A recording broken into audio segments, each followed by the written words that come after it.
La première édition des Francopholies en République démocratique du Congo se tient actuellement à Kinshasa. L'objectif est de faire la promotion des musiciens et chanteurs congolais, parmi eux Papa Wemba, Lexus Legal ou encore Ferré Gola. Voyez ce reportage de notre correspondant Mehdi Medeb. C'est une scène inhabituelle. Pour leur grande première, les Francopholies à Kinshasa s'invitent dans les écoles. On connaissait Lexus Légal en homme en colère, un peu moins en passeur de témoins avec des enfants. Le rappeur a passé une partie de son été à entraîner une dizaine d'enfants de son quartier. Une forme d'engagement au-delà du hip-hop combatif et révolté. Il y a moyen de faire une distraction saine, couplée avec l'éducation, à l'intérieur, avoir des paroles saines. La situation de l'enfant congolais aujourd'hui n'est pas due à sa propre volonté. C'est une situation d'adulte. Donc la révolte, c'est auprès des adultes, auprès des parents, auprès de l'État, auprès des adultes. Mais les enfants n'ont pas besoin de révolte, ils ont plutôt besoin de phrases et de mots qui encouragent.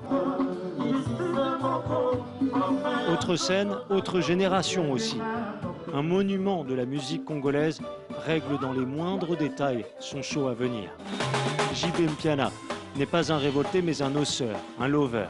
Le principal animateur du Dombolo, la musique la plus en vogue, la plus festive de Kinshasa.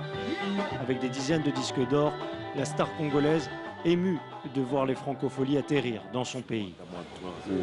C'est l'ouverture, une promotion internationale. C'est important, c'est encore un lancement de la culture africaine. Surtout que ça se passe chez nous, ici, pour l'instant au Congo.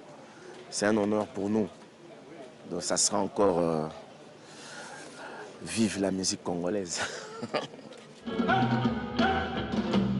Rap, rumba, dombolo, la musique congolaise sous toutes ses formes sera à l'honneur de ces Francopholies. Quelques artistes étrangers seulement ont fait le déplacement. Les musiciens locaux vont donc faire le show pour que les Francopholies reviennent l'an prochain.